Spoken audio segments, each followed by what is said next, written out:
Jangan lupa subscribe YouTube channel Official iNews dan nyalakan loncengnya.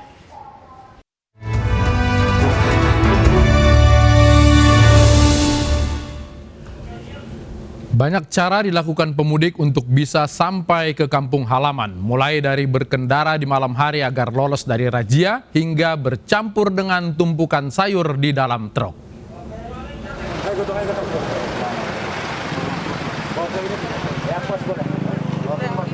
Seorang pengendara mobil pingsan saat terjaring razia penyekatan mudik di Kabupaten Bekasi, Jawa Barat. Saat terjaring, ia membawa 4 penumpang. Karena pingsan, petugas terpaksa mengevakuasinya ke posko kesehatan. Di hari pertama larangan mudik, Polres Metro Bekasi menyita 5 mobil travel yang masih nekat membawa pemudik. Penyitaan dilakukan hingga larangan mudik berakhir. Tak hanya itu, seluruh penumpang travel juga dibawa ke kantor polisi untuk diperiksa. Di checkpoint tol Jakarta Cikampek, polisi menangkap basah warga nekat mudik menaiki truk sayur untuk mengelabui petugas. Mereka hendak menuju Garut, Jawa Barat. Polisi terpaksa membawa mereka bersama truk sayur yang mereka tumpangi. Polisi mewanti-wanti, penyekatan dilakukan 24 jam penuh. Pemeriksaan ini 24 jam. Anggota saya sudah saya bagi dalam beberapa kelompok yang nanti akan bekerja secara bergantian selama 2 jam. Ini juga nanti memberi kesempatan untuk ada yang sahur, ada yang kerja, nanti gantian yang kerja sahur, yang sahur kemudian bekerja untuk melaksanakan pemeriksaan. Sehingga selama 24 jam pemeriksaan akan kita lakukan tanpa berhenti sampai dengan nanti tanggal 17 Mei pukul 24.00. Petugas memergoki satu keluarga yang nekat mudik menggunakan truk barang di tol pintu keluar Ngawi, Jawa Timur. Untuk mengelabui petugas, mereka menutup bak truk menggunakan terpal dan memasang dinding kardus layaknya sebuah kamar. Selain 5 pria dewasa dan 3 perempuan, terdapat juga 2 anak. Keterangan yang didapat polisi, mereka akan mudik ke Ponorogo dari Jakarta. Polisi tak menindak mereka, namun menahan truk dan 2 motor di atasnya.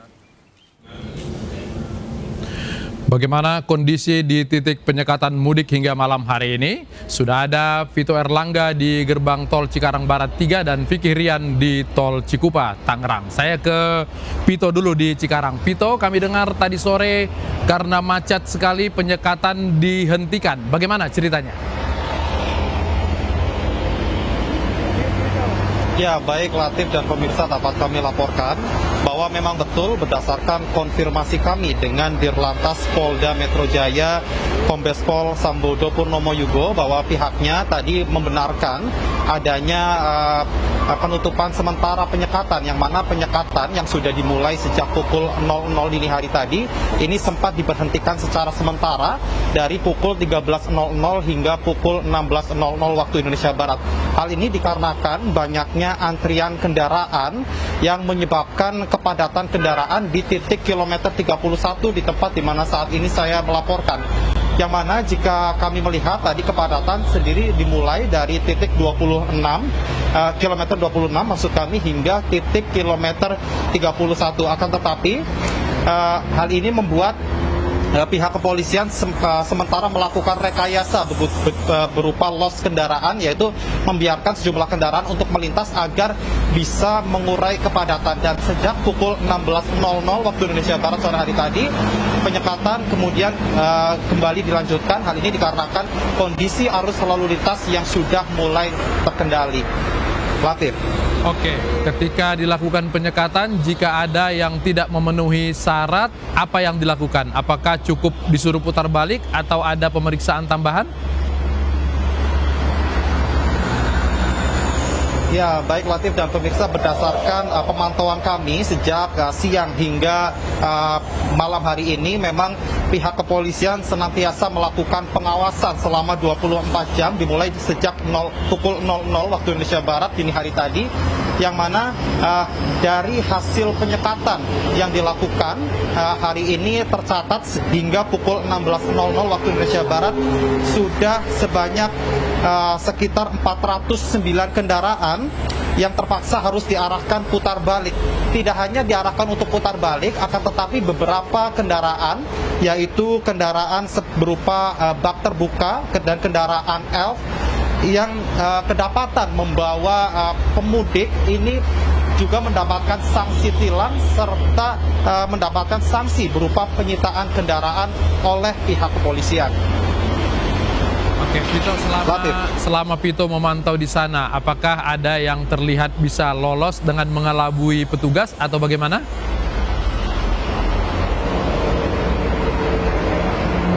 Ya, baik Latif dan pemirsa, memang jika kami melihat dari pantauan kami, memang sejauh ini belum ada yang kedapatan dapat lolos dari pantauan petugas kepolisian hari ini, lantaran memang petugas kepolisian sejak pukul 16.00 waktu Indonesia Barat ini nampak memperketat pengawasan. Hal ini dikarenakan dikhawatirkan meningkatnya sejumlah volume kendaraan dari arah Jakarta yang ingin mudik menuju ke wilayah Jawa Tengah dan Jawa Barat. Kemudian juga bagi kendaraan ini juga diperiksa terkait dengan syarat-syarat perjalanan resmi seperti yang sudah disyaratkan oleh petugas kepolisian, yaitu diantaranya adalah surat keterangan dinas bagi mereka yang ingin melakukan perjalanan dinas. Selain itu juga harus dilengkapi dengan surat hasil negatif COVID-19, baik itu dari hasil tes Genose, antigen ataupun tes PCR yang berlaku 1 kali 24 jam. Selain itu juga para pengendara kendaraan, utamanya kendaraan pribadi, ini diwajibkan membawa SIKM. Jika mereka tidak membawa setidaknya 3 dokumen resmi tersebut, maka akan langsung diarahkan menuju gerbang tol Cikarang Barat 3 dan diarahkan untuk putar balik menuju ke arah Jakarta. Oke, dari Vito di Cikarang kita ke Cikupa dulu. Di sana ada Vicky Rian. Vicky, kalau di Cikupa sampai malam hari ini keramaian macam apa di sana? Ya, baik Latif dan juga pemirsa, memang malam hari ini di titik penyekatan gerbang tol Cikupa Tangerang Banten terbilang cukup ramai. Namun ini menariknya memang tidak ada penjagaan yang dilakukan oleh para petugas. Memang para petugas ini baik dari pihak kepolisian maupun dinas perhubungan saat ini tengah melakukan buka puasa dan juga istirahat untuk melakukan ibadah sholat maghrib. Namun sebelumnya memang penjagaan ini dilakukan cukup ketat. Ada puluhan petugas dari Ditlantas Polda Metro Jaya dan juga Dinas Perhubungan dari tingkat pusat hingga kabupaten ini melakukan penjagaan di titik penyekatan gerbang tol Cikupa. Tercatat sudah ada 669 kendaraan ini yang diminta putar balik ke Jakarta lantaran ini terindikasi hendak melakukan perjalanan mudik. Dari 669 kendaraan yang diminta putar balik, 584 ini diantaranya merupakan kendaraan atau mobil pribadi, sementara sisanya 85 ini merupakan kendaraan umum, baik bus antar kota maupun mobil travel. Memang di titik penyekatan gerbang tol Cikupa, pengawasan ini difokuskan terhadap kendaraan-kendaraan pribadi dan juga kendaraan umum seperti bus antar kota dan juga mobil travel. Latif. Ya, Vicky, mudah-mudahan ini tidak menjadi celah bagi pemudik karena mereka tahu bahwa setiap buka puasa petugas sedang lengah. Oke, Vicky, apakah ada bis yang bisa melintas di sana karena mereka memiliki surat resmi misalnya?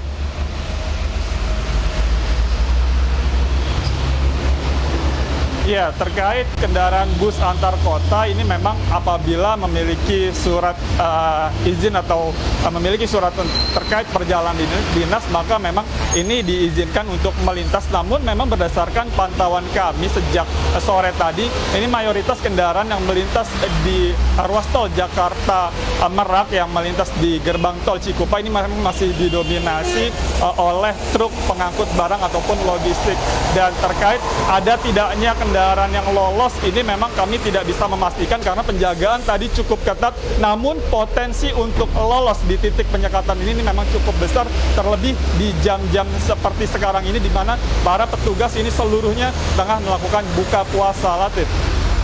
Ya, Vicky Rian dari Cikupa dan tadi ada Vito Erlangga dari Cikarang. Terima kasih. Hari pertama pemberlakuan larangan mudik, sejumlah perbatasan wilayah mulai dijaga ketat oleh aparat. Namun demikian, sejumlah jalan pintas atau yang kerap disebut jalur tikus menjadi pilihan. Banyak pemudik yang dipaksa putar balik oleh petugas, tetapi banyak juga yang dapat lolos dari penjagaan. Hari ini adalah hari pertama larangan mudik diterapkan oleh pemerintah. Tapi untuk membuktikannya seperti apa, apakah memang larangan mudik diberlakukan dan penyekatan itu terjadi, kita akan membuktikan dan mencoba untuk menembus jalur yang katanya telah disekat oleh petugas.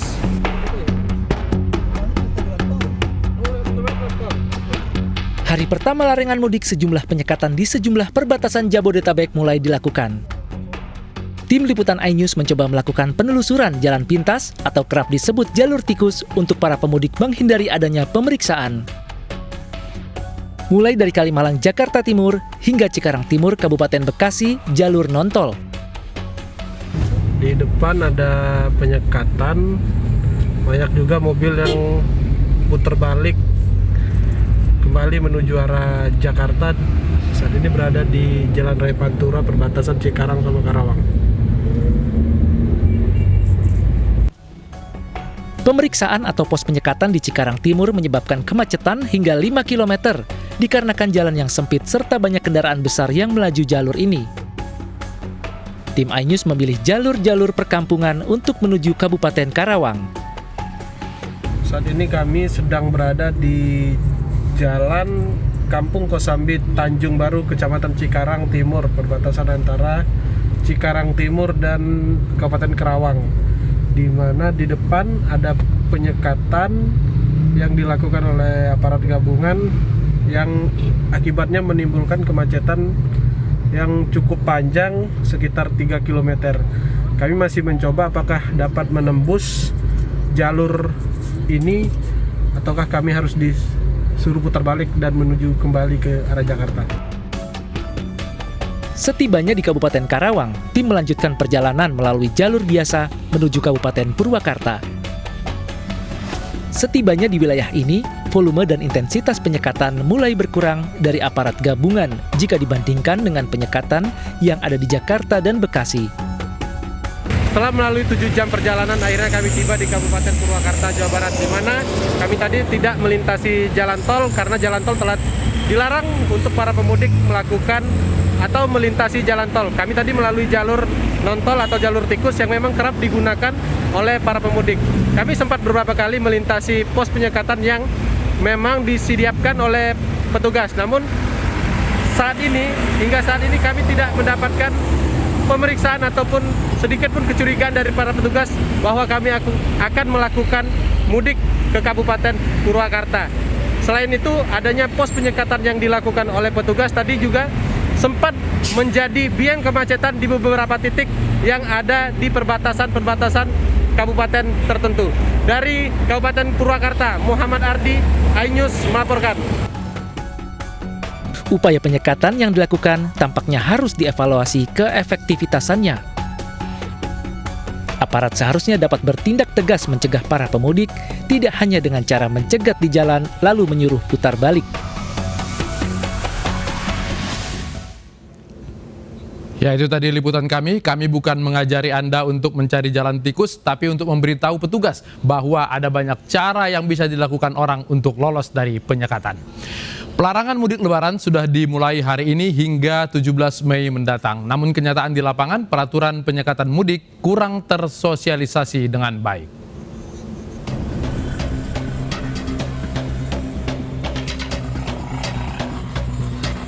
Aturan larangan mudik telah resmi berlaku per hari ini. Beberapa titik yang biasa dilalui jalur kendaraan diperketat. Namun pengetatan tampaknya tidak terkoordinasi dengan baik.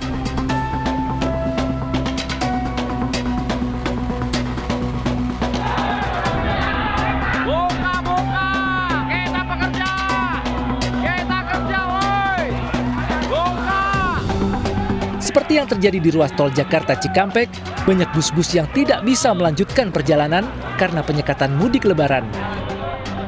Padahal bus-bus ini bukan mengangkut penumpang mudik lebaran, melainkan mengangkut karyawan sebuah perusahaan. Akibatnya para penumpang bus yang merupakan karyawan turun ke jalan dan mengajukan protes.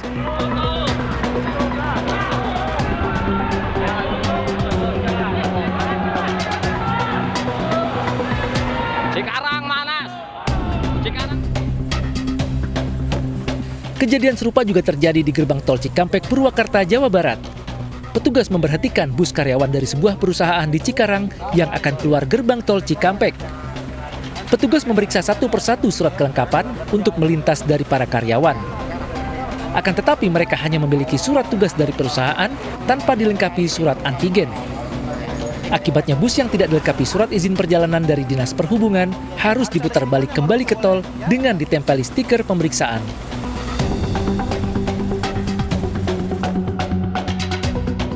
Aturan keluar masuk kendaraan selama periode larangan mudik ini sebenarnya telah diatur.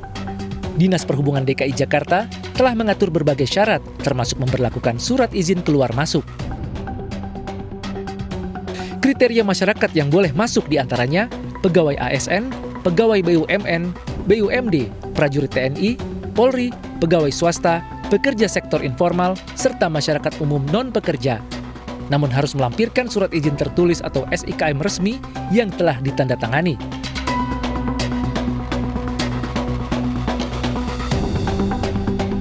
Selain itu, beberapa kegiatan masyarakat yang boleh keluar masuk wilayah Jabodetabek, diantaranya pegawai yang melakukan perjalanan dinas, kunjungan keluarga yang sakit, kunjungan duka keluarga meninggal, ibu hamil, kepentingan melahirkan, serta pelayanan kesehatan darurat.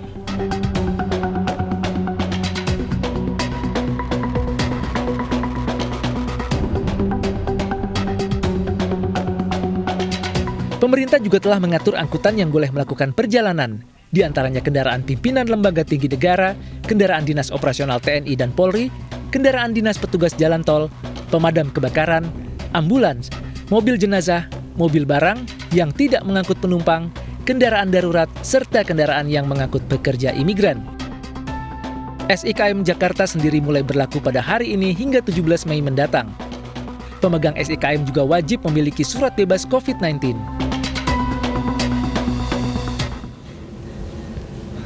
Hari pertama pelarangan mudik ada banyak sekali catatan. Bagaimana analis kebijakan publik melihat kasus ini? Saya akan berbincang langsung dengan Pak Trubus Rahadiansa. Pak Trubus, selamat malam. Ya, selamat malam, Mas.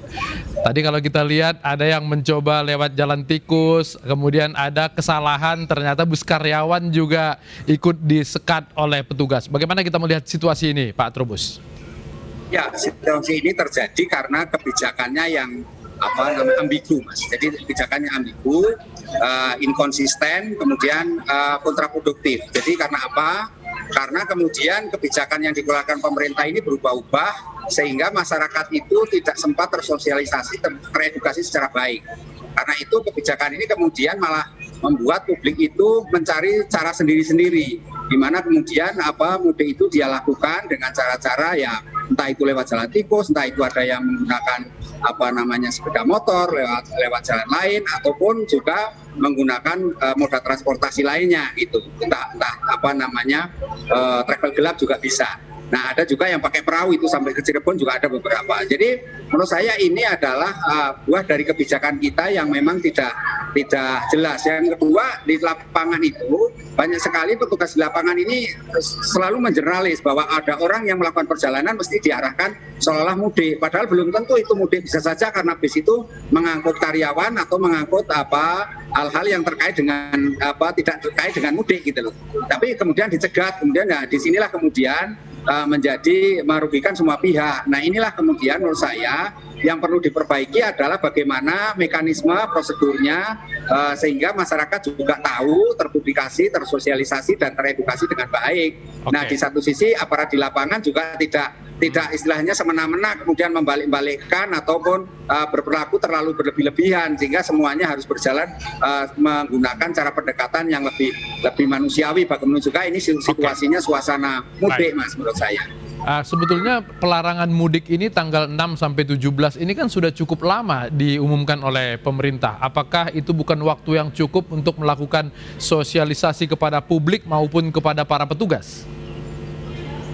Ya, menurut saya memang pemberitahuan itu sudah cukup lama. Itu kalau dalam perspektif pemerintah pusat. Tetapi informasi ini kan tidak teredukasi secara baik di daerah, gitu loh Mas. Masalahnya arah daripada para pemudik ini kan di kampung halaman di daerah.